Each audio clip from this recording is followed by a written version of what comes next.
All right, you all knew this day was coming, and honestly, I'm personally surprised that it took this long. Time once and for all to decide if there is a definable difference between the SM57, the SM58, and the SM7B. Now, of course, for the test, we're going to be doing it blind while focusing on the SM57 specs and such. Let's do this. Now, this is all coming from the video up here. This was, for a long time, the most active video on this channel, and honestly, it's kind of the springboard for the channel.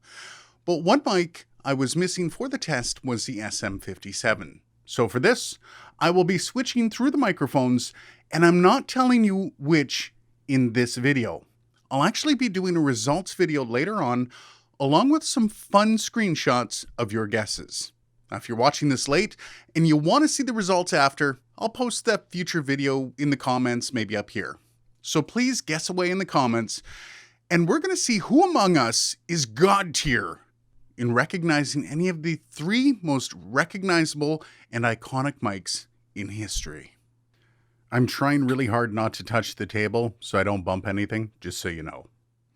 The original purpose of the SM57 was as a mic for orchestras. Now that's because the main engineer that helped create the Unidyne 3 capsule, a fella by the name of Ernie Seeler, was a huge fan of classical music. Ironically, it's the mic that went on to be a bigger seller for rock music, and though Seeler actively despised rock music, he at least could see the irony in it.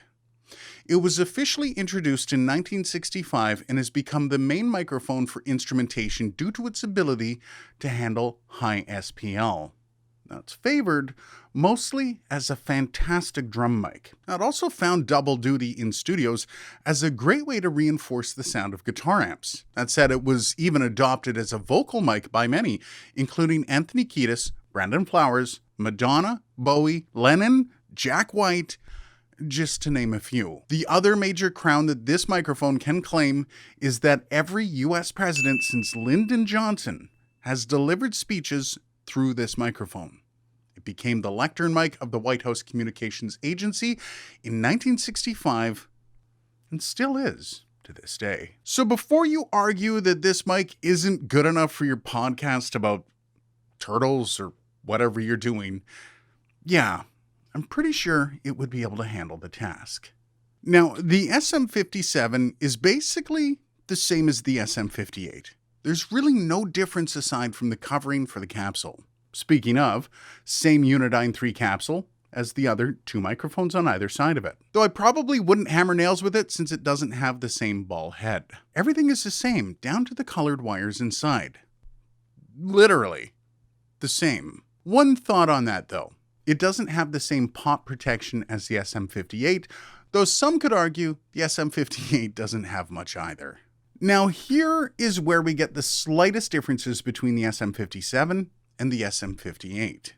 The SM57 is a dynamic cardioid with a frequency response of 40 Hz to 15 kHz. That's just a bit deeper than the SM58 that is 50 Hz to 15 kHz.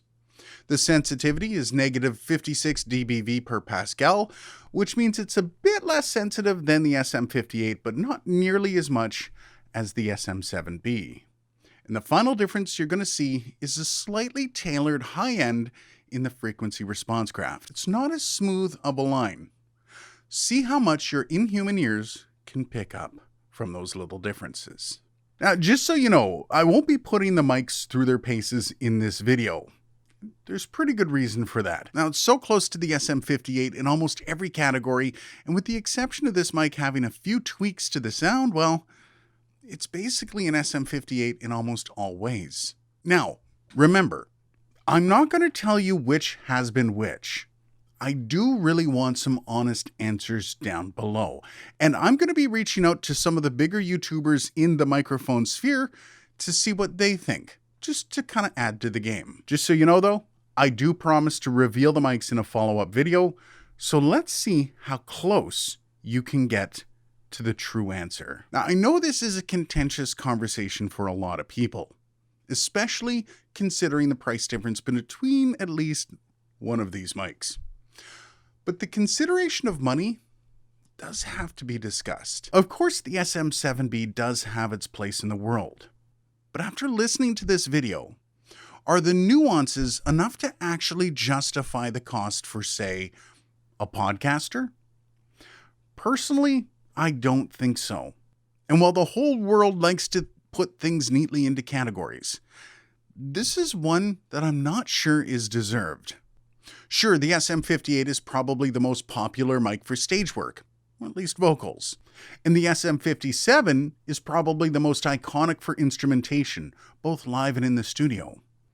But I think the biggest thing you can take out of this is that any of these mics will probably suit your situation, no matter what it is.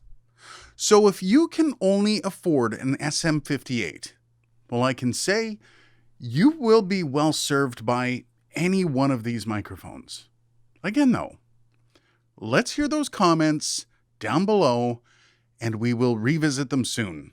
By the way, anyone that actually gets it right, I'll try to do some shoutouts in the video coming up, but I can't guarantee. Depends on how many comments there are.